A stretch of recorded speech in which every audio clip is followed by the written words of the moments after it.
All right. Well, good morning, ladies and gentlemen. My name is Tom Brown, and I work with North Star Advisors. We're very excited to be here this morning to present our strategic options and recommendations related to the offer that your company, Fastlane Inc., has received from Audubon Inc. We took into consideration the objectives of majority shareholders as well as management that were provided to us by your attorneys. So I will go ahead and introduce the rest of my colleagues. Pete Newstrom, Yun Chen, Yi Shi, and Joe Mazurd. So as you can see, we have a wide variety of backgrounds and collaborated to come together to present our recommendations for you today. So to get to the heart of the matter, your attorneys presented us with the information, and Audubon came in with an offer for $160 million for purchasing Fastlane. After going through some industry research and some valuation methods, we've determined that this is a low offer and believe that the true value of your firm is between $180 and $190 million.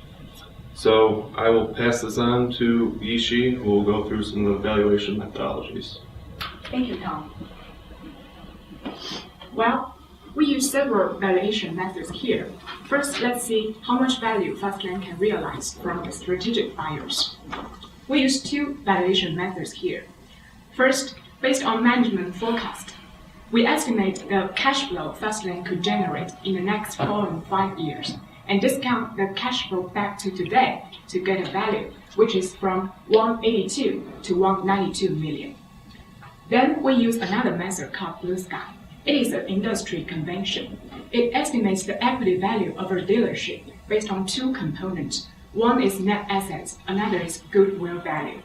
Following this method, we got a value which is from 178 to 188 million. Based on these two methods, we think Fastlane's value to strategic buyers is from 180 to 190 million. Next, let my colleague Yun to introduce two valuation methods we use here to value Fastlane. Thanks. Besides these two methods that you just talked about, we also use sales comparables. We choose those that are most comparable to Fastlane, and then we come up with their fair value here is around 140 to 150 million. Also, we took a look at the value that we may achieve if we go for a financial buyer. So according to our valuation, the financial buyers can afford to pay around 155 to 165 million for Fastlane. So based on our valuation, we believe that the fair equity value for Fastlane is around 180 to 190 million. So now let's move on to talk more about the strategic options we have, and he is going to talk more about this. Thank you.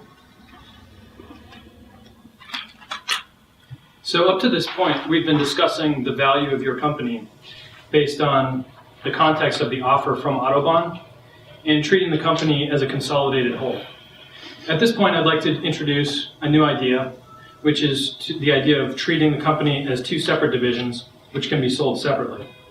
And we believe that this course of action can unlock additional value. The reason being is that a strategic buyer like Audubon can only afford to pay for cost savings or synergies on their side of the Atlantic Ocean, in Audubon's case, on the European side. So they won't be able to afford to pay top dollar for your US operations. So we believe that you could unlock an additional $5 to $10 million of value by selling the European operations to a strategic buyer like Audubon and selling the US operations to a strategic buyer such as Lithia, someone who operates in the US space. So moving on to the decision making. We believe that the first decision point that you face is whether to treat the company as a consolidated whole or to treat it as two separate divisions. And for the reasons I've just outlined, namely that there are no global synergies to derive from treating the company as a consolidated whole, we believe that the best option is to treat it as two separate divisions. Now, given that decision, we believe the next decision is what to do with each of those divisions, US and Europe. On the European side, you can keep it or sell it. we believe several factors should lead you to sell the European side. First, there's a willing buyer in Autobahn.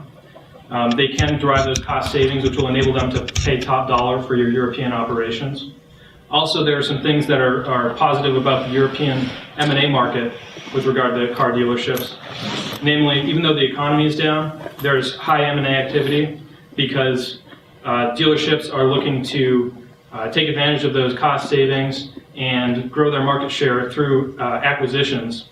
And so due to that high activity, that's another reason that selling the European branch would make sense.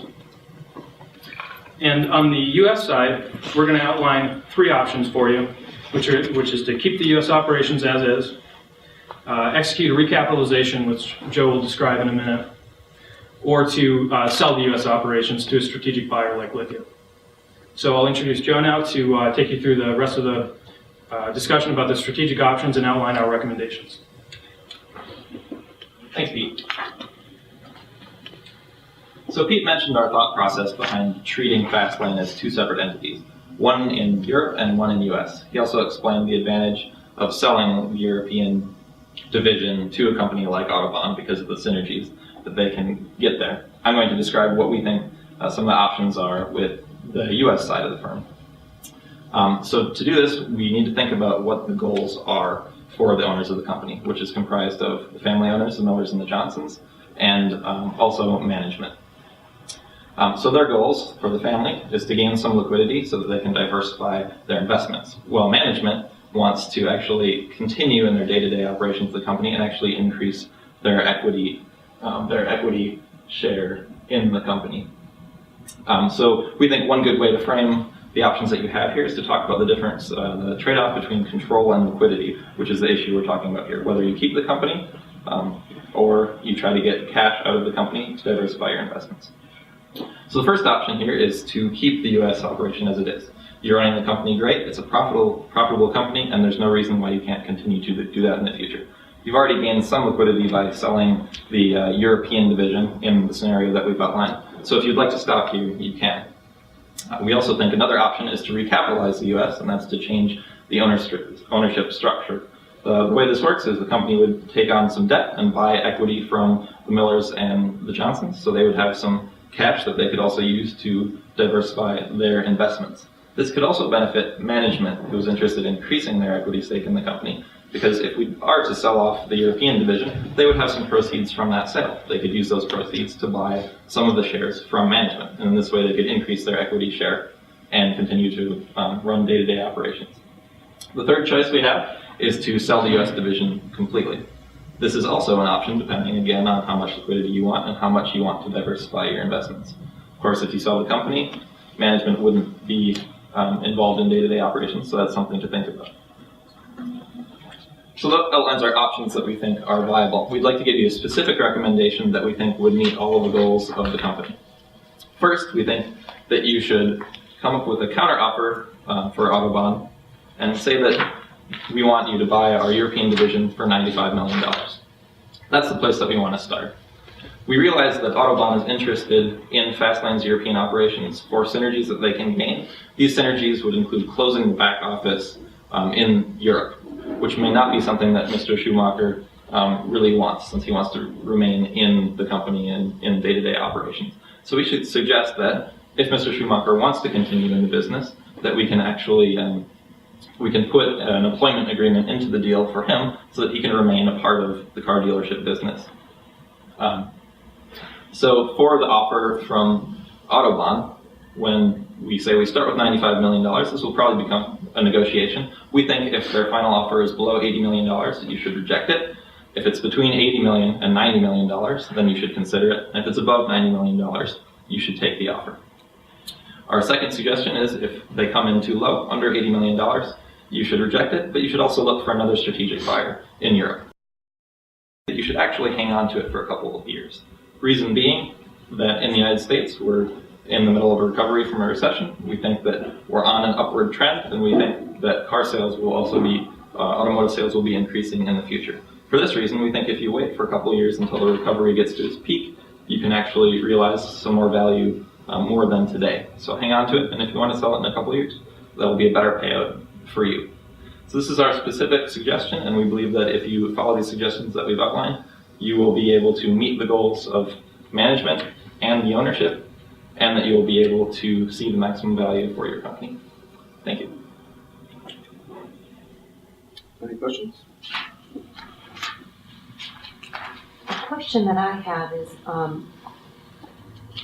how should we think as a board about any risk to selling to a strategic or a one-off process and not running any kind of backup strategy in terms of sharing confidential information with a competitor in the strategic arena, and then having them not get all the way there to the finish line, and we have no backup to that because we didn't run a competitive process? Have you given that any thought? We did consider that a little bit, but we believe that Autobahn, since they offered $160 million for a consolidated entity, that they have the resources to purchase your European operations. So we'll negotiate that offer initially and go back to the drawing board if they're unwilling to pay what we deem fair equity value for your firm. So obviously we'd have attorneys involved and confidentiality would be of the utmost concern, but we believe that there's plenty of opportunities out there to sell the European operations. Also, if I can add to that, acquisitions this large have been pretty rare in the last 10 years. So we think that if you have a buyer that's interested, you should definitely target them specifically, because it's unlikely that someone else is going to come in shortly thereafter with a bid that large for your company. So we think it's a good idea to move forward with this one. Do you have any concerns that when they know that they have the transaction potentially wrapped up in a one-off process, that they could, through the due diligence process of the company, that they could lower the valuation, and at any point in time as you continue to drip feed them due diligence materials?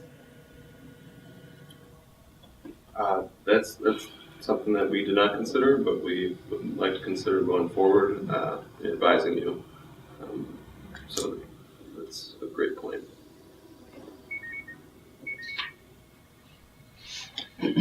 Are there any other risks that you see in pursuing this split sale versus trying to sell it all at once, where we can maximize our liquidity? I know you're talking about, you recommend splitting them, but what do you see the risks of splitting it versus selling it all at once? One of the risks would be, we believe, like we mentioned earlier, that splitting it would enable you to maximize the value. I guess the trade-off there would be that if you have a willing buyer in Autobahn, they might not be able to pay top dollar, but if you're willing to accept less than the maximum value, it would be less time consuming, and if they've indicated a willingness to purchase your whole company, it might be able to get done more quickly, and it'd be less time consuming as far as dealing with another buyer. On the other hand, like I said, the trade-off would be you wouldn't be able to maximize the value that you receive for your company. So that's definitely a discussion we'd like to have with you as a follow-up as far as what your preference is as far as the time frame, and also how strongly you want to achieve that maximum value. Do you see a buyer out there, a strategic buyer, that would be willing to buy both operations, that has significant presence both in the United States and Europe? There are a few of them. The problem are that there really are only a few of them. Penske, for example, Pendragon, Group 1. So there are about 3 or 4.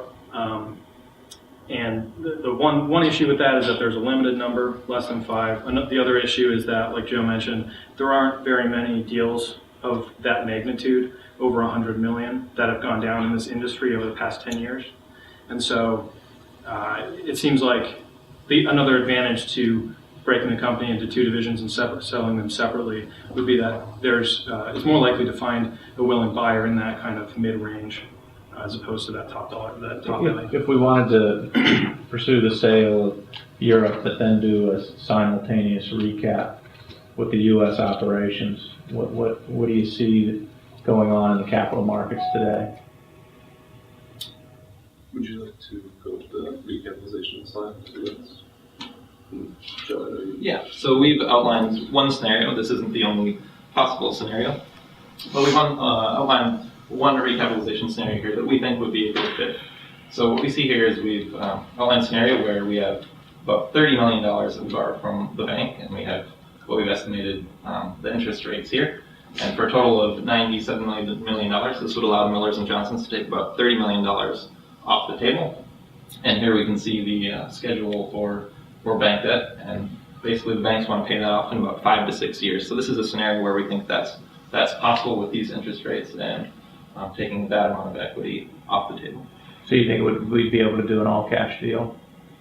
Yeah, and we're also, the equity deal here is rolling equity from some of the Millers and Johnsons and possibly management. There's a broad range of things we can do here. This is just one scenario, but yes, all cash. And you think the markets are good to raise capital today? Yeah, I do think so. Let's say that we decided we didn't want to do the recap right now on the U.S. operation. Have you given any thought to what's going on in the real estate market right now and maybe just doing a sale leaseback on our U.S. real estate just to get some cash into our pockets? That's a great point. We did not consider that, but given that your real estate in the U.S. is in California, we think that there's time for that market to appreciate, and the housing market and the real estate market is coming back, but it depends on your liquidity needs. If you really want to pursue a sale leaseback, it's something we can definitely do. What kind of value do we have on the U.S. real estate right now? If you go to the blue. One moment, we'll pull up one of our appendices that'll help us answer that question. So for the U.S., for this blue sky valuation method, we adjusted the real estate value of $6.2 million to reflect the fair market value of the real estate assets in the U.S. Okay. So. And will all of you be involved in the transaction, or is there a group, so someone will be the lead, or will we all be involved in the transaction? Well, we're committed to seeing this through for you and do whatever it takes to meet your objectives and your needs. So We'd like to involve the whole team if we can. And how long do you think it would be if we were to follow your recommendation? How long would it take to execute and get to a closing?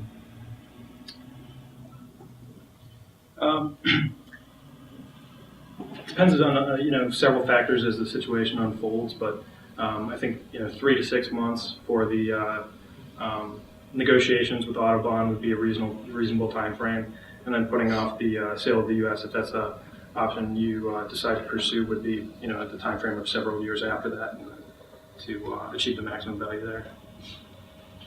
I mean, going back to the first question I asked, when you start dealing with your competitor and a strategic and opening up, too much of your information to them too fast, how would you guys go about representing the company for sale? Would you package up all of our information in a confidential information memorandum? Would you set up a data room with certain information about the company so they could start their due diligence and continue to test the waters in terms of their appetite to really keep the valuation at the range you need it to be kept at?